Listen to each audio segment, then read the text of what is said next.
विधान परिषदेच्या निवडणुकीसंदर्भात विधान परिषदेची निवडणूक अटळ आहे, कारण महायुती उमेदवार मागे घेणार नसल्याची भूमिका अजित पवार यांनी जाहीर केली आहे। आमच्याकडे पुरेसं संख्याबळ आहे, त्यामुळे आम्ही 9 उमेदवार देणार असल्याचं अजित पवारांनी सांगितलंय। दरम्यान 2 उमेदवार जिंकतील इतके माझ्याकडे आमदार असल्याचा दावा सुद्धा अजित पवार यांनी केलेला आहे। विधान परिषदेच्या 11 जागांसाठी 12 अर्ज दाखल झालेले आहेत। दरम्यान अजित पवारांनी माघार घेणार नसल्याचं जाहीर केल्यामुळे विधान परिषदेची निवडणूक बिनविरोध होण्याची शक्यता आता मावळलेली आहे।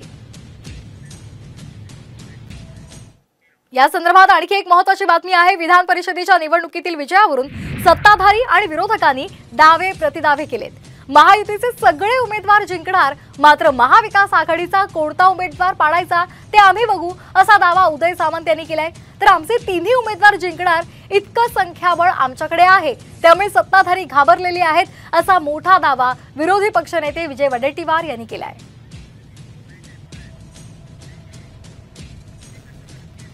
निवडणूक झाली तर आमचे सगळेच्या सगळे उमेदवार निवडून येतील। नाही, दावापेक्षा जर निवडणूक झाली तर त्याची प्रचिती आपल्याला येईल ना, की त्यांच्यातले किती आमच्या संपर्कात आहेत आणि 3पैकी एक कोण पडेल हे देखील तुमच्या लक्षात येईल।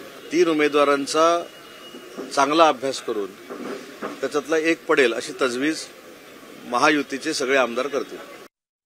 आमचे 3ही उमेदवार निवडून येतील हा पूर्णतः आम्हाला विश्वास आहे। या सरकारची पत गेली आहे, आमदार सत्ताधाऱ्यातील घाबरलेले आहेत, त्यांना भीती वाटते की पुढे काय होईल आमचं, आणि ही ते काय लाडली बहीण काढलं तरी काही आमच्या बहिणी त्यांना अशा म्हणजे अशा सरकारला ते बहिणी मतदान देणार नाहीत।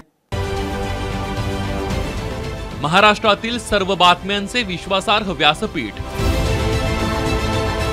सकाळच्या सर्व सोशल मीडिया प्लॅटफॉर्मला लाईक, फॉलो आणि सबस्क्राईब करा। तसंच सर्व नोटिफिकेशनसाठी बेल आयकॉन प्रेस करायला विसरू नका।